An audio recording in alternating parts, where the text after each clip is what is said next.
Aku menatap layar ponsel itu cukup lama. Nama yang tak pernah benar-benar pergi dari hatiku masih tersimpan rapi tanpa foto, tanpa status, hanya nama. Dia.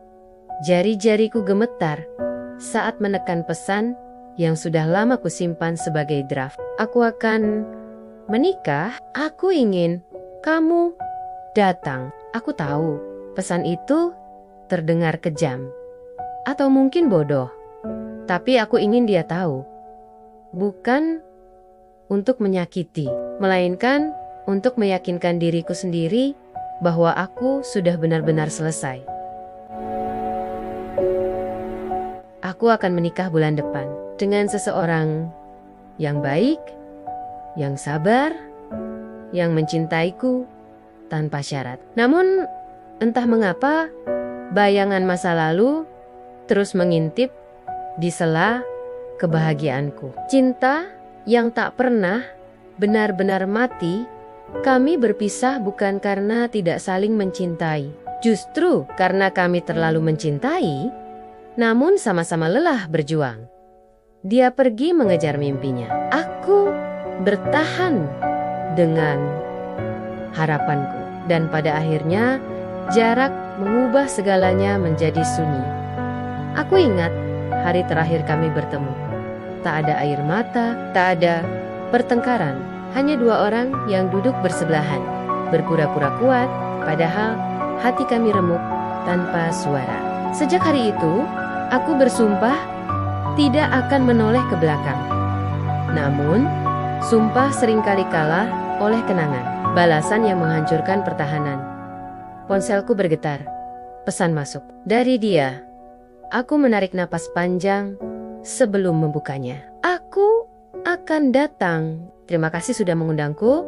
Hanya itu, singkat, dingin, namun cukup untuk membuat dadaku terasa sesak. Malam itu, aku menangis. Bukan karena rindu setidaknya begitu yang ingin ku percaya, melainkan karena aku sadar ada bagian dari hatiku yang belum benar-benar sembuh. Hari pernikahan yang tak pernah kubayangkan.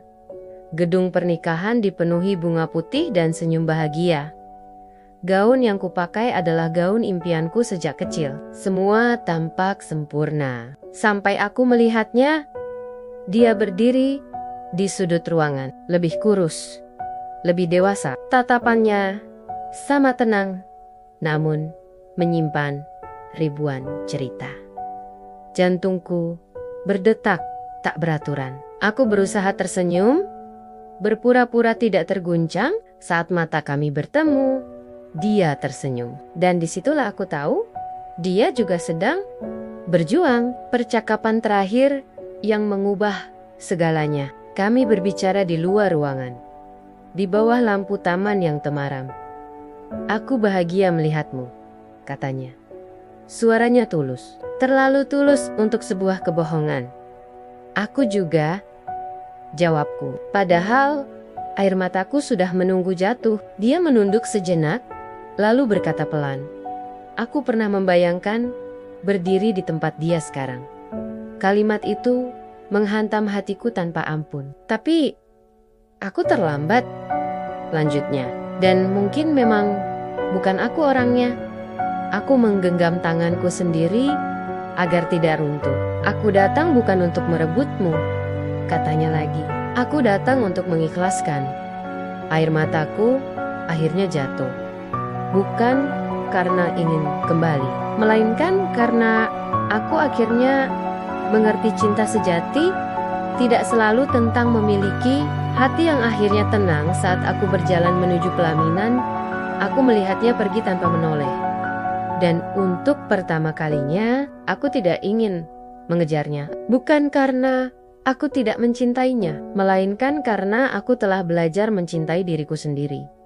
Aku menikah hari itu dengan hati yang akhirnya utuh. Mengirim undangan kepada mantanku bukan untuk membuka luka lama, tetapi untuk menutupnya dengan keikhlasan. Dan sejak hari itu, aku tahu beberapa orang hadir dalam hidup kita bukan untuk tinggal selamanya, melainkan untuk mengajarkan cara melepaskan dengan cinta. Cinta memang tak selamanya harus memiliki, akan tetapi cinta itu sejatinya apa yang ada di hati.